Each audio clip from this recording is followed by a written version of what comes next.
Hi, folks. Steve Urban here, host of the Riderflex podcast and founder and CEO of our day job recruiting firm, Riderflex. We hope you enjoy this episode. And as a reminder, please subscribe to the podcast for updates and news. If you haven't already, check out the series of books we've published on hiring, interviewing, and overall career advice titled The Riderflex Guide. And finally, today's episode is brought to you by Class 6 Partners. Are you ready to sell your business or raise capital? Class 6 Partners guides you through the entire process, from business optimization to securing the perfect deal. With over $3 billion in transactions, they turn your business dreams into reality. Visit class6partners.com to start your journey today. Sam Michelson from 5 Blocks on the Riderflex podcast. Hi, Sam. How are you? Very good. Nice to meet you. Thanks for being on the Riderflex show. So, did you grow up in Israel, or what's your story? Where's your family from? Yeah, I actually grew up in the U.S. And my dad was a career military, so I'm an Army brat. Grew up all over the U.S. I see. and 10 different states, and then Wow. moved to Israel after college. So I kind of spent the first half of my life in the U.S. and since college I've been here. But was your family from there? I mean, is that where your mom and dad were from, or what's their story? No, we're American, but just always had my parents always had the dream of moving to Israel, and so actually myself and my 4 siblings, all of us moved, and my parents followed us as well. So we all live here now in Israel. Wow, interesting. Now that's a Yeah, little different. Usually there was a family tie, or the parents were from there, or yeah, something. yeah. Um, Our distant relatives a few thousand years ago were from here. maybe that may be for all of us, by the way. Uh, Yeah, who was the first one to move? it's my oldest brother. I'm the middle of 5 children, so we kind of moved pretty much in age order. My older brother and sister and younger brother and sister all went to college here. So around college age, they came here. I came for graduate school. Wow, fascinating story. Okay, interesting. So the faith was always heavy in your family with your mom and dad, and Yeah, when you guys were kids. yeah. All It right. was, All yeah. right. Did your mom, what'd she do? Yeah, so growing up, my mom was actually she was in education, and she and then as when I got a bit older, she actually went back to school. She already had multiple degrees, but she went back to school and did a master's and doctorate in social work. So she's worked as a therapist, and that was her career. Oh, hold on. How many kids did she have? Five She kids. had 5 kids, and then she went back and got her doctorate. Yeah. Wow. Okay. Pretty Yeah. cool. Yeah. Are they still with us, your folks? Yeah. My parents also live in Israel, and they actually still work. My dad was a rabbi. That was his career, and also in education and kind of in the army. He was a chaplain, Oh, I see. and in the U.S. Army. And my parents actually continue to work even though they are getting on a little bit older, and they actually lead tours overseas from Israel to places like India and Vietnam and Cambodia and the Galapagos, and so they're enjoying life and still working a little bit. How about that? Interesting Yeah. family. Now, were you a good kid, Sam? So are we talking? And are we talking? In service every day, prayers? Did you do anything wrong? I was the I was the least model child in the family. I was the kid who was always getting in trouble in school and at home. I couldn't sit still. They didn't have, it was before they had ADD. Yeah. Like Before all so I that. was Yeah, so I was just hyperactive, and they didn't know what to do with me. So I used to I was actually growing up. I would my teachers. I loved my teachers. They were great, but they couldn't keep me in class because I would not sit quietly. And so like I had a great relationship with them, but they would actually oftentimes have to kick me out because I wouldn't sit still. So you were always an extrovert, people Yeah, guy, talking, all that. Yeah, just yeah, you want to be friends with everybody. yeah, exactly. Okay. Anything cool like you got arrested when you were 17 because you stole a car or No. anything like super cool you want to share? No, no. I did actually start college when I was 16, because not because I was that smart, because my parents had moved, we were moving all over the place, and they had moved from Oklahoma up to the New York area, and so I wanted to go to, rather than staying kind of in the Midwest or the South, for my senior year. I started college early, and so I could be closer to where they were. Well, But no wonder you have great people skills. You were forced to move from Oklahoma to New York, which is like going from Mars to Earth. yeah, yeah, there were significantly fewer buffalo in New York City than there were in Fort Sill, Oklahoma. Uh, so you know Lawton. Okay, interesting fact. Yeah. I actually grew up in a town called, I graduated high school from Chickasha, Oklahoma, which is just right next to Lawton. Oh, wow. Okay, Yeah. who knew? Yeah, Yeah. yeah. Small That's world. crazy. Yeah. So I know Oklahoma well. And of course, yeah, my wife and I lived in Connecticut for a while, and I worked I had Northern Metro New York and Mass as a territory. And so we go into the city and stuff a lot. And my wife was a small town Texas girl. And we never really acclimated too well. It's very different life. Totally different world. Yeah, totally different world. Okay, but you got your master's from Boston, I think. Yeah, so my bachelor's degree I did it at Yeshiva University in Manhattan, and then after that I moved to Israel, and I did a joint program with Boston University Oh, and Ben Gurion University here in Israel. I see. So it was the studies were in English, which was much better for me, and but it was kind of a U.S. curriculum, but in an Israeli university. So I see. it was a great opportunity. Okay, all right. I heard on one of the podcasts that you have 8 children. This is true. This is true. Jeez. Okay. Wow. All right. You're all right. Well, first of all, how old are they right now? So the oldest is 28 and the youngest is just started high school. She is, I'm gonna say, I want to say 15. 13. Oh, 13. Oh, I see. 14. Or 14. maybe 14. I'm gonna say 14, something like that. It's hard to keep track. But yeah, and then everywhere in between. So yeah, most of them are grown up at this point. Most of them we just have two girls left in high school, and the rest of them are at start either in college Okay. or getting that direction. Any grandchildren? Not that we know of. No, no, none of my kids are married yet. And the two that are at home now, they're probably getting away with murder compared to the older kids, right? I mean, by now, are you just like yeah, whatever, just do whatever you want. Yeah, yeah. My youngest, I think, there's a school bus that's supposed to take her to school, but mom also can drive you if you wake up late, and so she's taken a lot of advantage of that. But the older kids never did that. They Yeah. rode the bus. Was the plan always to have a big family, or it just kind of happened? What talk to me about that? Yeah, yeah. So my wife and I both come from they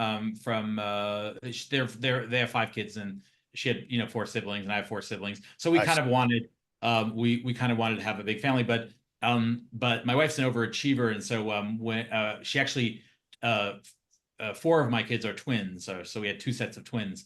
So You they had were two sets of. Damn, yeah, your life yeah, just gets more. You just get more yeah, interesting by the minute. yeah. 2 sets of twins. Okay. Correct, correct. Yeah, so it was like buy one get one free, and so we ended up going from so she said, well, that was 6 pregnancies, so that's like 6 kids. So we got a few bonus ones. But Okay, now I have to ask you. Now, were you was she doing the treatments to try to get pregnant, and that's why the twins happened, or it just happened? no, no. Someone asked us that after with the second set. They said, was this related to treatments? I mean, we said, we're not crazy. We're like, we just had twins. We're gonna have twins again. So no, this is we. It's actually interesting. We don't know. There's no genetic history in the family, so we don't know. Wow. We were just doubly blessed. The look on your face when your wife, the second set of twins, when the doctor said, "Oh, by the way, it's twins again." I just can't even Yeah, yeah, imagine yeah. what was going through your mind. You're like, you got to be kidding me. Yeah, yeah, it was pretty crazy. But That's good stuff. it's been wonderful though. It's my kids love it. They when we do get them all together, they just have a wonderful time with each other. It's Oh a yeah. party. Oh man. Holidays and stuff, getting them together. I bet it's great, right? I mean, And holy yeah, yeah, cow. yeah. Yeah, yeah. All right. All right. That is pretty cool stuff. All right. Did you know what you wanted to be? You were a psychology major, I think, at first. What was your plan? I didn't really have a plan. I I I studied psychology. I thought it was interesting. And my mom and my dad both studied. They did a lot of in their jobs. Did a lot of counseling. My mother Okay. was a marriage and family therapist. My father did a lot of counseling as a chaplain. And they both did advanced degrees in that. So I kind of was. It was interesting to me as well. That was the dining room table discussions growing up were about psychology and How crazy people are? yeah, a lot of times it was about successes, about tough situations and how they were turned around. So that was kind of exciting, and then I honestly didn't know what I was going to do for a living, and then so I did a degree in psychology and realized that wasn't going to get me too far with a bachelor's degree. And then when I decided to move to Israel, and I realized I needed to get a job at some point. So that's why I studied. I did a degree in business. I'm figuring that hopefully that would open some doors. All right. Sounds good. Now, with the entrepreneurial thing, was there an entrepreneurial bug throughout the family? Were some of your siblings entrepreneurs? Were you the first entrepreneur? How'd that happen? So the truth is that I have my younger brother, Akiva, is he's just a year and a half younger than me. He's actually was I always thought of him as more entrepreneurial than I was. When we were little kids, like 10 years old or around that, he figured out that we lived on an army base in Georgia, in Fort Benning, Georgia, and there was this massive stadium across the street, and he figured out that you could actually purchase Cokes, soft drinks and then go up into the stands and sell them for twice as much to the soldiers who were marched in to watch these games on a Sunday. And which I thought was ridiculous. I mean, they just go down and get themselves. No, but they weren't always allowed to because they were basic training. They weren't allowed to get up and so someone delivered a cute little kid to come and deliver to them. And then we branched out to we realized that just outside the stadium you could buy ice cream. And you could buy ice cream cones and whatever, but the soldiers weren't allowed to leave the stadium. So we'd go and just load up on ice cream to go up into the stands and sell them for twice or three times as much. And everybody was really happy to Cool. buy them. So I think my brother was the more entrepreneurial of us. But I never actually really thought about entrepreneurship. When I was after my master's in business, I actually joined the Israeli army, and Oh, you did? Okay. All yeah, right. yeah. So I worked and because I had a degree in psychology and a degree in management, I ended up working as an organizational psychologist in the Israel, or as assistant to more of an assistant to an organizational psychologist in the Israeli army, which was really interesting. Now, were you a civilian working for them, or you went through basic training and all of that too? You were a soldier. Yeah, I went through a shorter basic training, like a Oh, like okay. a 1 month basic training, I see. which all Okay. soldiers do. And then my office my work was a desk job. Okay. But in that time, this was in like 1994, and so I used a lot of computers, and I had to work on. I was doing statistical studies, and I had to do presentations. And what ended up happening was I ended up using computers a lot for my work. And when I 94, that's black screens with green letters. What are you talking about? Right? just they were just starting to get some color in them. Just laser printers were just coming on. Color laser printers were still just a new novelty. But what happened was, as soon as I got out of the army, it was and Israel was the epicenter, outside of Silicon Valley, maybe for these .com startups, and I was because I had some pretty intense computer skills from all the work I had to do in the army. Uh, I was well suited for my first real job, which was working for a tech startup, and that's really it was like a really entry level. Like I really got in at like whatever the lowest salary possible. But it was a jumping off point, because they gave me an opportunity to be in this. The first day I walk in and there's 100 people in this company. Company was making word processors that worked that did it was like Word, but it was completely multilingual. You could type in Chinese and in the same document in French and German and Spanish. And that was not and they were using technology that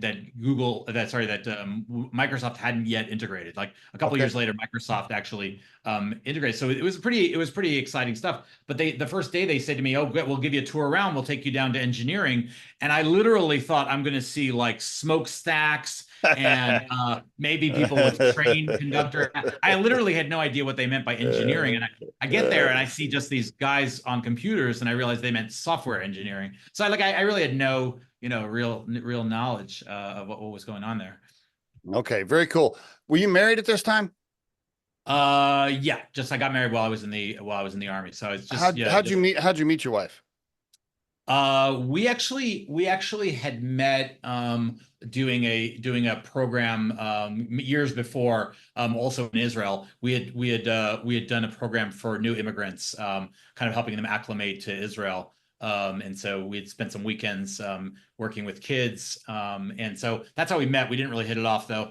Later on, about when I moved to Israel, she was here as well, and we kind of knew each other. We ended up leading a summer camp in the former Soviet Union in Kyrgyzstan. It was a Jewish summer camp for kids from 6 or 7 different countries in the former Soviet Union. So we were the camp directors for this month-long program. So you put the kids to bed, you made sure everybody was sleeping, and you snuck over to her cabin. Basically. Something like that, yeah, something like that. Well, there wasn't that much to do. We would actually it was this really very undeveloped area. So we would we would go on a date. The date was we would sit on a big rock and look at the stars or something. There weren't any restaurants or anything to go out to. And that's when you were like, okay, this actually might work. Okay, good. That's still good work, stuff. yeah. How long you been married? Actually, 30 years. You look like you're 25. I know, right? Okay. All right. So back to you. So you're doing this job. Okay. You got this regular job. All right. How does this, talk to me about the transition into the entrepreneurship.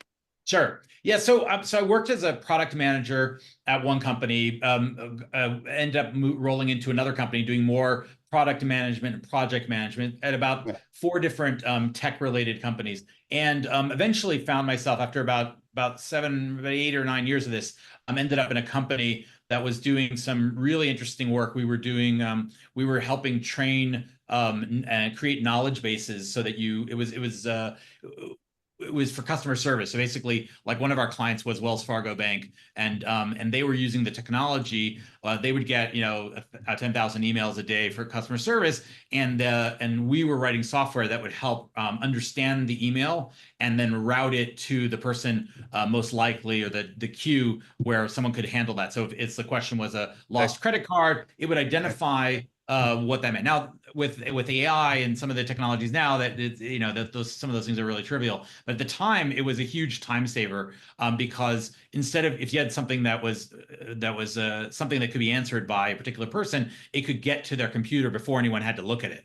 Now, let me pause you for a minute. Now, at this stage, are you becoming a product manager? Are you becoming what are you functionally starting to form into? Yeah, so I'm a product manager, and I'm actually sitting right between marketing and engineering, or the software development. Okay. And Makes sense. which I thought was the most interesting kind of role, because I'm understanding what the market needs, and then I'm kind of helping translate that and being the go-between, actually going to clients and presenting them the feature set, getting feedback from them, and then feeding back. So I kind of felt like I was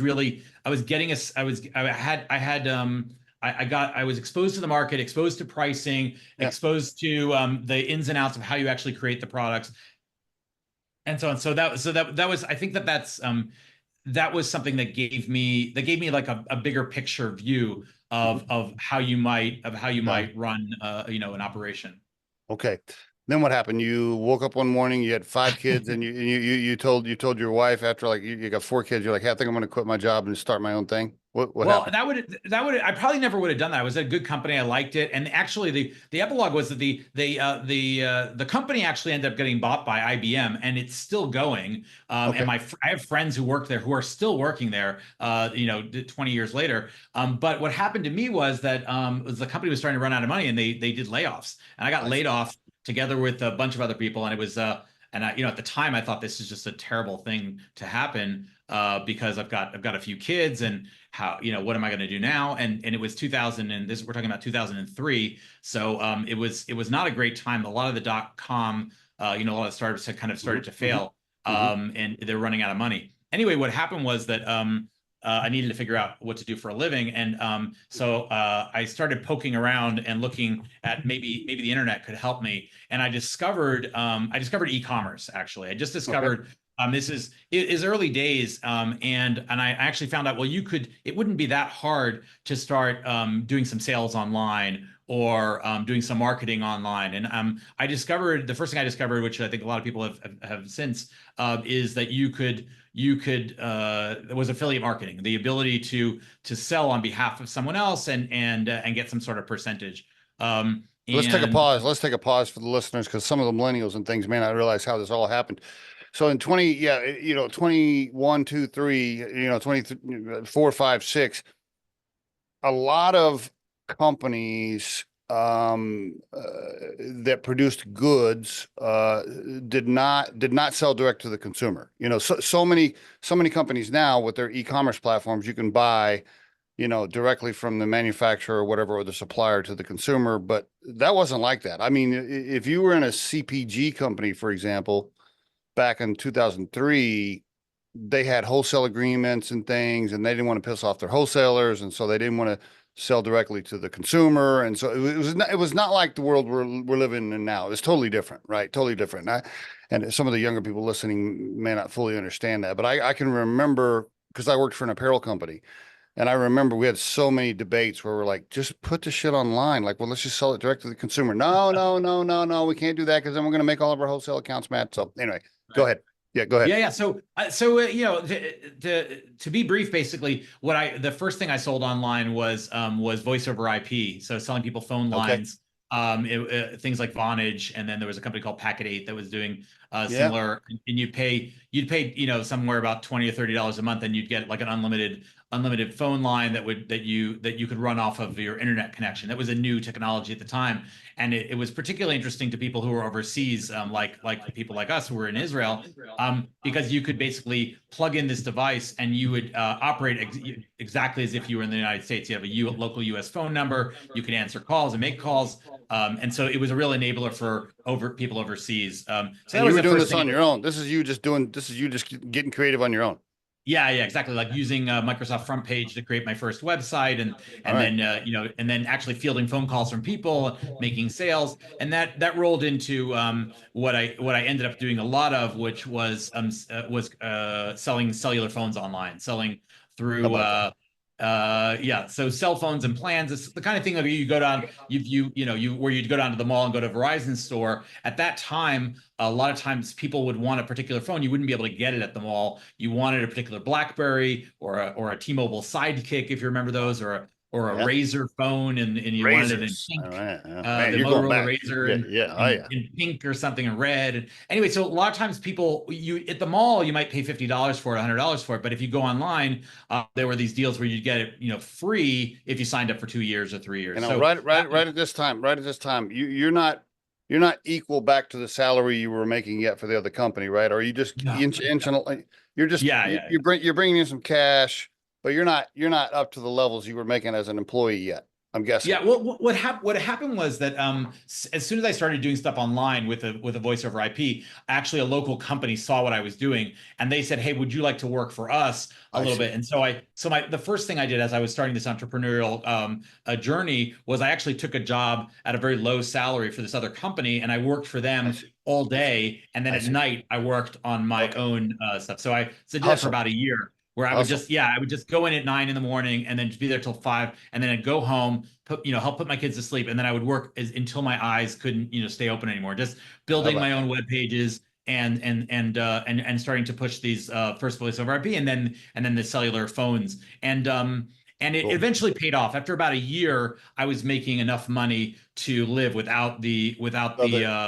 without the first the 9 to 5. And so I just I took the plunge, and I started working just for myself, and it was just me. And then over the course of the next like 5 or 6 years, I really stuck with mostly with cellular phones, just building out more web pages, websites, paid advertising, and SEO. And I just literally would just read everything that I could find about search engine optimization, about paid advertising, tried all these different things, and whatever worked, kept leaning Love into it. it. Hey, you just pivot where you need to, hustle. I Yeah. love it. Okay, that's good. That's good.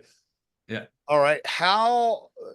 So now today though, so today it's a reputation, online reputation company. I'll let you describe it. You'll do a better job. But how do you get to that specialty or that focus? How'd that happen? So what happened was we're selling. It's at this point I've gone and hired a few folks from around town, and I literally like I came to the conclusion that the work that we were doing initially, at least, it didn't need to get people that had 10 years of e-commerce experience, and no one really had it anyway. I could just get smart people who are dedicated and then train them on the spot. So it's on the Can job. we pause? And All so right, hold on. Well, I just want to pause right there. yeah. So I'm a recruiter for a living, and I tell my clients all the time, I'm like, listen, just get the right ambition, smart person with good work ethic and good people skills that matches the culture, and then you can train them up on whatever little thing you think they're missing. Like that Exactly. just, Sam, it drives me nuts. They'll be like, I need a salesperson that has sold blue office chairs, and then I'll present somebody that has sold desks, and they're Yeah. like, "Well, he hasn't sold blue office chairs," and I'm like, "You got to be kidding me! Come on, man." Anyway, so that Yeah. Yeah. statement you Yeah. had right there was beautiful. Sorry, go Yeah. ahead, go Totally, ahead. yeah, totally agree. I think we've learned as time we've kind of sharpened our requirements, but the most important thing we find is honesty. I mean, if we need to work with people who are straight and honest and will be, they'll tell us what they know, what they don't know. They'll tell us when they need help. Those things Yeah, are critically important. And I think the work ethic as well, as you mentioned, like meaning totally. Yeah. you can learn, if you don't have any technical skills and you're not technically inclined, then you're not probably going to be a good fit for a tech company. But if you are hardworking and you're willing to learn and you're dedicated and work well in a team, for many of the jobs that we have, those have been the key things. And really the past experience has been less important. And that what you just described, this is probably going to be the highlight clip. What you just described is even it matters more now and is even more relatable because we have, even if you don't have the experience, you have Chat GPT right here on your phone, and you can just say, "Hey, how do you do that?" And it freaking tells you. Like, so if you have the work ethic and the people skills and the soft skills and the culture match, and you have half a brain and you know how Yeah. to ask the right question, the AI is going to give it to you anyway. Right. Right. Yeah, that's it, definitely true. So what happened was I had a number of people working with me. The business is going well. And we started to notice every so often that we would see a dip in our sales. We would, get 100 orders a day, and then it would go down to 60 or 70. And like, well, what's going on here? And what we realized was every so often there would be a complaint about us online. Someone would say, "Hey, I ordered a phone from there, it took a long time to get there," or I sent in my rebate form, but I never got my rebate. And we were, I was kind of Yeah. naive, and I was like, look, I gotta solve these problems immediately. So I'd write to these people, and it's like, hey, can we? It looks like you didn't get what you were supposed to get. Let me cut you a check for the amount that you were supposed to get, or accept my apologies, and send them a gift. Whatever it is, we had to make it right because we didn't want anyone to feel Yeah. uncomfortable or And like by they the were way, cheated. change your review score too. Right. Well, it was so early. The interesting thing was it was so early days that like I don't even think that Yelp was a thing yet. It Oh, wasn't. okay. There wasn't Okay. any Google reviews, but so sometimes it would just be a comment somewhere, or it I wasn't. see. Yeah, it wasn't as organized, yeah. What we ended up finding out was that some of these people were not really our clients. Like either they were Uh, there was a uh, competitor, or we uh, did have some cases where at that time it was early days of e-commerce. People would go and buy something online and they wouldn't remember where they bought it. So if they had a complaint, they would go to Google or Yahoo and do that same search again, and they're like, "Oh, that must be the store." And then they'd go and they'd say, "That's the store," and they'd go and complain. And we like we never had a customer with this name. Like anyway. So we what ended up happening was we became aware that reputation, like as soon mm, as we had a negative review online, we were selling like thousands of units a month, and you would have two negative reviews, which is kind of like reasonable, even if they were true. sure. Um, for Sure. that amount. Sure. And we found that it would cause a dip in sales. We're like, oh, we need to solve this problem because it's affecting our sales. We're not going to make any money if complaints stay there. And Okay. so obviously you need to avoid complaints by doing all the right things, but also B, you need to make sure that if someone badmouths you or if there's something negative, that you can help that move along. So we went to look for solutions with different SEO companies, and actually I was very unsatisfied with what they were offering, and we decided, well, we need to go solve this problem ourselves. Okay. So we I'll save you all the details, but basically what we found was that the most effective way to improve reputation was to not just to see this as like a move this result up, move this result down, but it was much more of brands need to take control of what people see about them online. They need to plan out what their ideal online presence is, build out their websites, build out their social media as when that's available, get into the different types of media. And we kind of went and solved this problem for ourselves by being really thoughtful. And then as we're doing this, it occurred to us that selling stuff on the internet is great and it's worthwhile, but there's always going to be other competitors who are neck and neck with you. Whereas if we can help brands increase and improve their own reputations, protect their own reputations, there would be that's a different story, because you're not actually in competition with 100 other companies. You're building. The other thing is that when we would work on being number one for the T-Mobile Sidekick or the Motorola whatever, that would be great. And then 6 months later, there'd be another phone, and we'd have to optimize for that and optimize. It was a moving target. It was constantly moving. Whereas digital reputation, you're working to build up the way a brand is seen, the way a product is seen, or an executive, and that actually doesn't change. The name of a company tends to be constant for a long time, and people's names. So you're working on an asset that has a very long lifespan, hopefully, and so you can afford to put a lot into it, and there's a lot riding on it.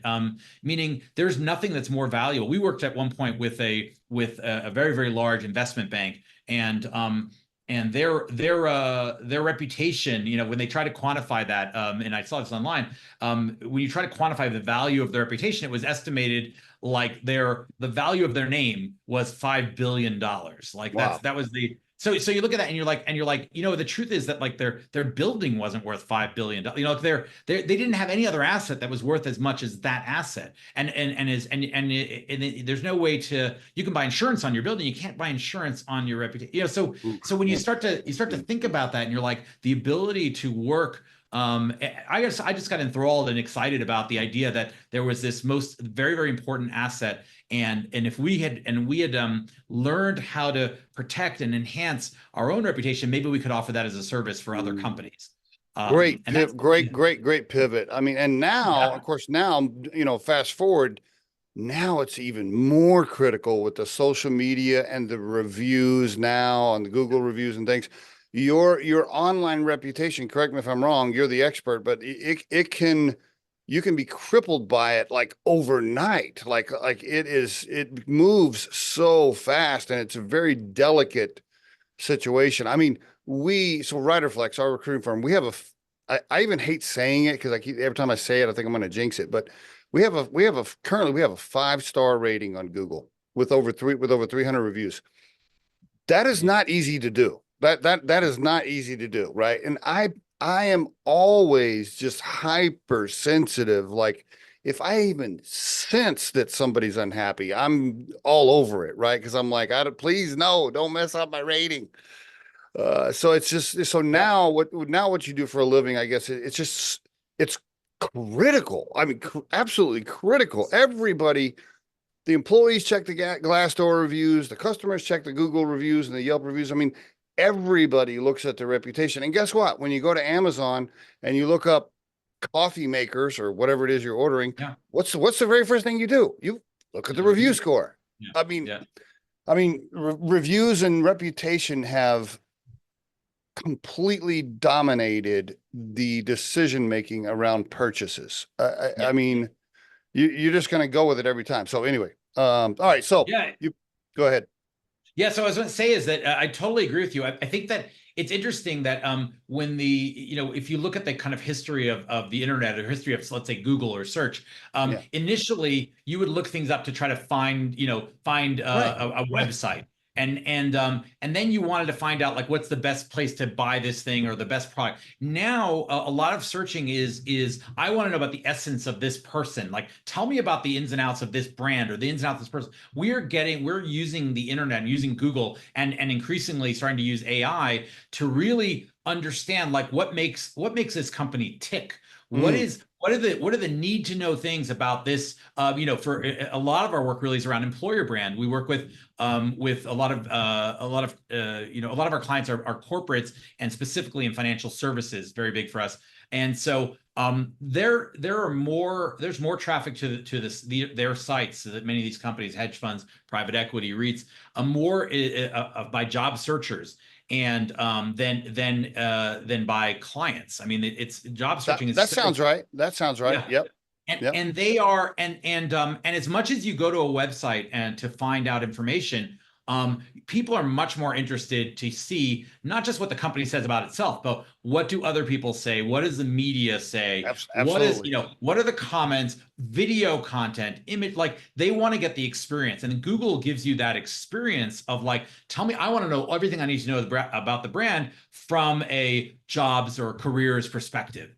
Um, Yep. and so Yep. which I'm sure is very, very familiar for you.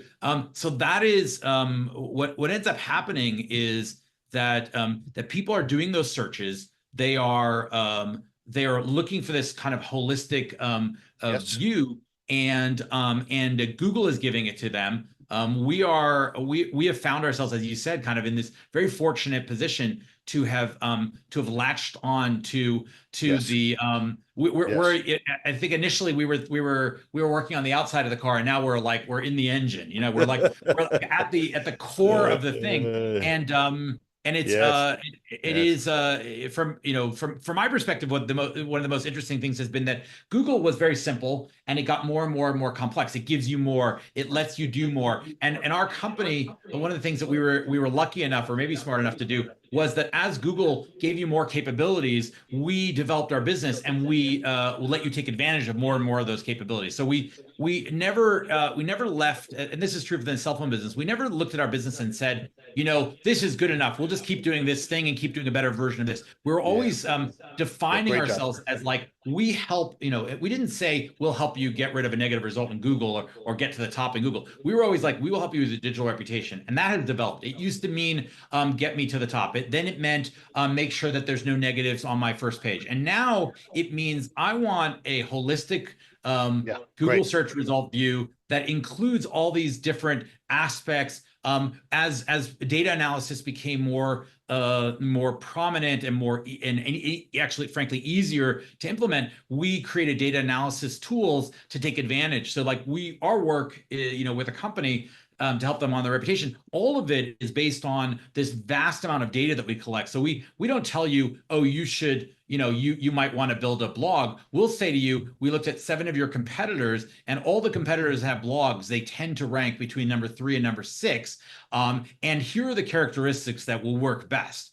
Okay. So like we can use data analysis. So I think that maybe on my entrepreneurial journey, one of the things that I found is that it is a constant. There's always more. There's always you can never sit still. Right.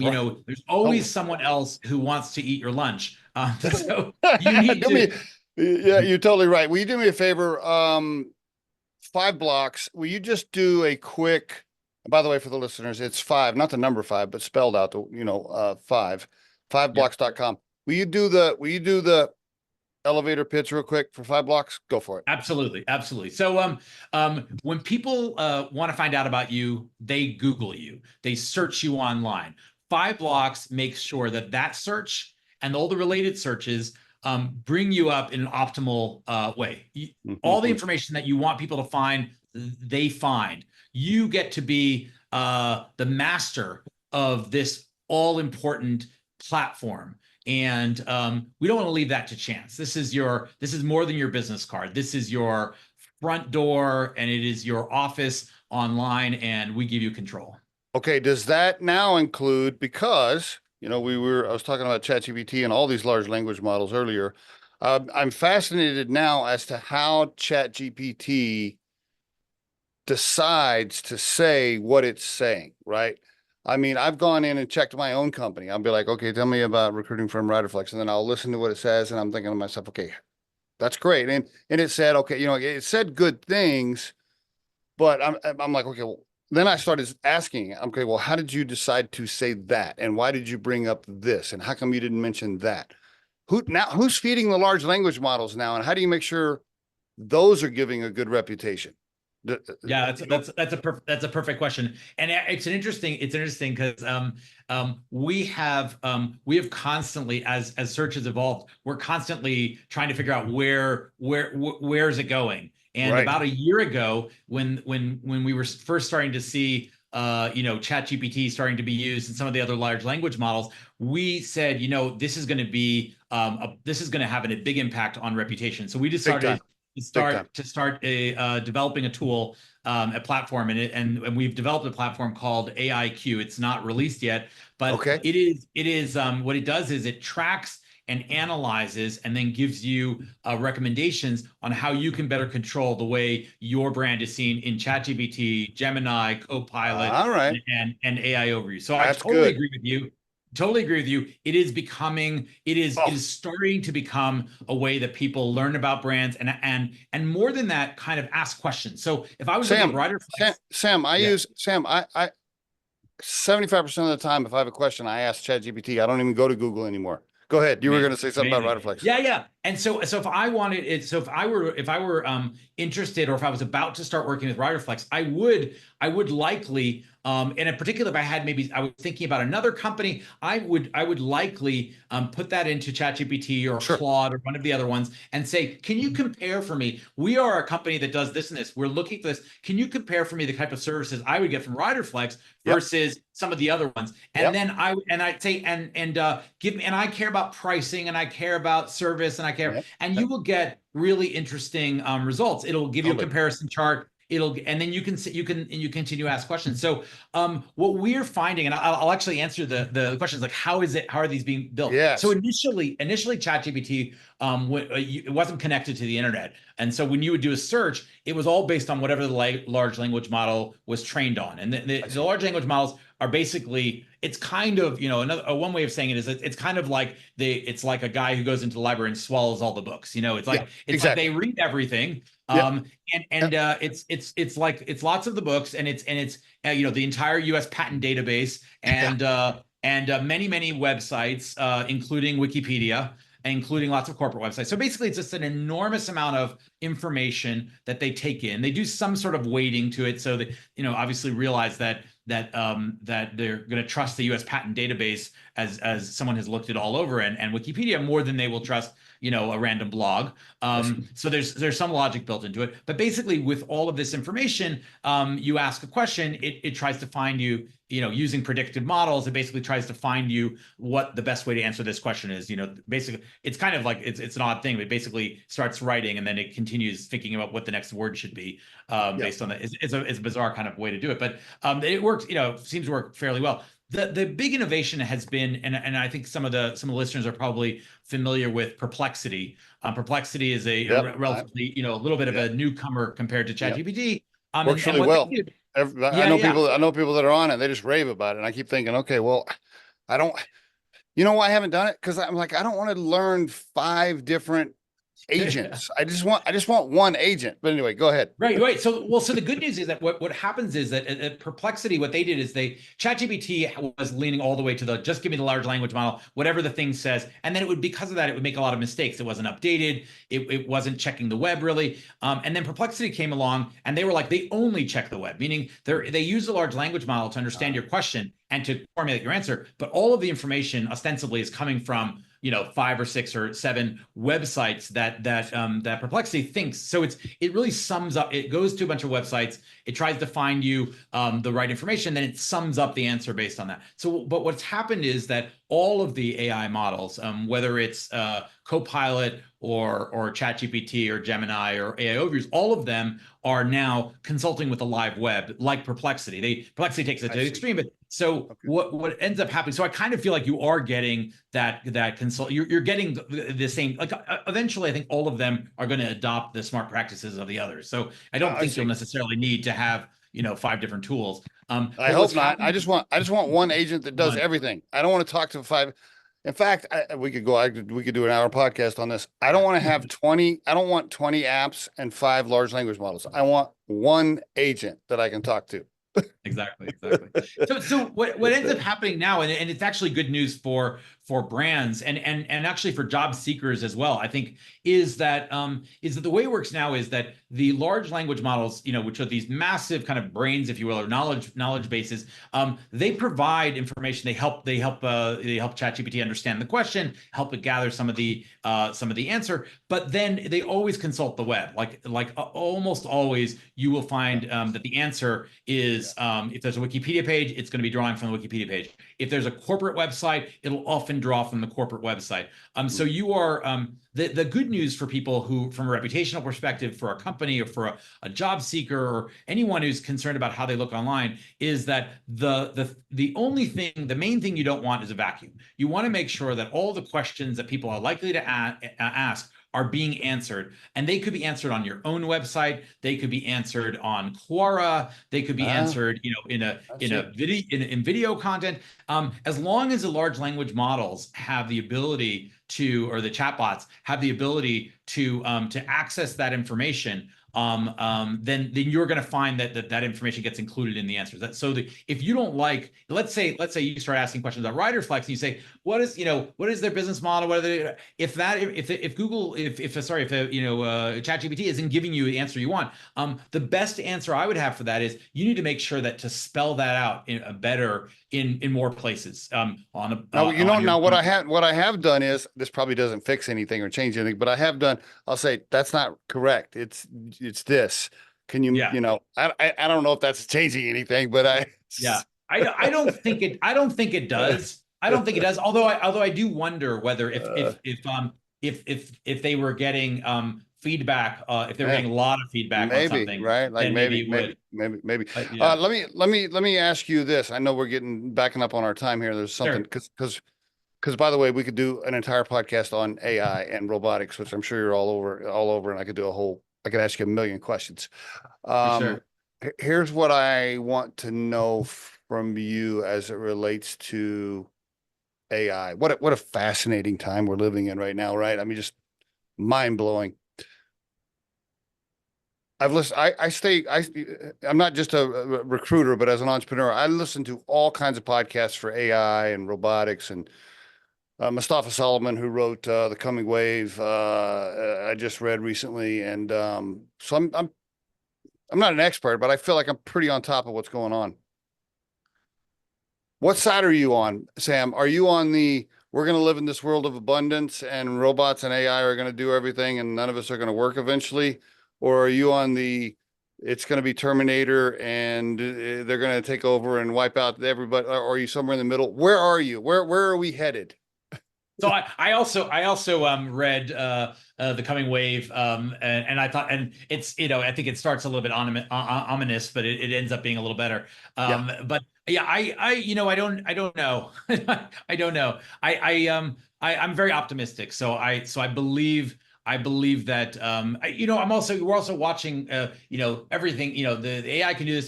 The AI is not as smart as yet as everyone necessarily thinks it is. We spend a lot of time, I think. I think that there's dangers. I think that there's but I also think that there's I think that there's a tremendous amount of good that's going to come out of it. So I guess overall I'm optimistic. I think that we're going to need to put the guardrails guardrails in place. We've talked to a number of companies, potential clients of ours, who are working in the space of making AI safer. So there's a number of companies that we're aware of. So you're good with right. You do think there needs to be some regulation for sure. I think there needs to be some guardrails. Yeah, I think that countries are going to need to step in at least when it comes to things that could cause danger. So militaries that are using AI in ways that are dangerous and things like that. When you hear Sam Altman, Elon Musk, and all these guys saying that we're going to need universal basic income because a lot of the jobs are going to be wiped out, do you think that's true? I actually don't think that it'll be as extreme. Just looking at history, as I think that there's always going to be need for humans to do all kinds of things, and I think that I think we're underpaying for a lot of jobs. I think a lot of manufacturing jobs are basically. I think the price costs of a lot of things are going to go up because we are going to appreciate what.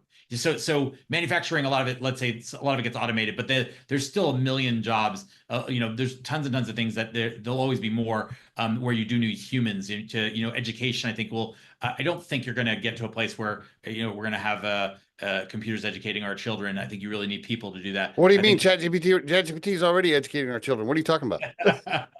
Well, it is in a way. I think that I actually think that we've had so much automation over the last hundreds of years, and that we still need people. I just don't see all the jobs going away. I think things will change. I think that, but I think I don't see people become superfluous. It could be that we'll all work less. I think that would be. That wouldn't be a bad thing. If we work, if we work 4 days a week instead of 7. Oh man, well, I could talk to you for a whole. We could talk all day about AI and robotics, my friend, because I know you're all over it. Hey, listen, I just wrapping up here. 5blocks.com, by the way, for the listeners. 5blocks.com. By the way, are you small, medium, large companies, or what's your target? We're about so the clients we work with. So we work with medium size and larger clients. Okay. We don't work as much with individuals because it's very personal service, so it tends to be a bit costly. Okay. All right. I was just going to give you a compliment. First of all, you're a hustler, right? I mean, you've been hustling. You hustle, right? I mean, you just get after it, which is the key. But the other big thing I heard so much during the conversation is you will not hesitate to pivot. Watch the news, watch what's happening, look at the skies. Oh, there's clouds over there. Okay, let's do that. I mean, you do a very good job of paying attention, staying up to speed, pivoting the company when it needs to, and hustling and rallying your team to do that. And that's not easy because most humans don't like change. And so, and you've done a great job of that. Just fantastic job. Really. Congratulations. Yeah. And thank you so much for being on the Riderflex podcast, Sam. Great story. Appreciate you sharing. Thank you, Steve. It's been a pleasure.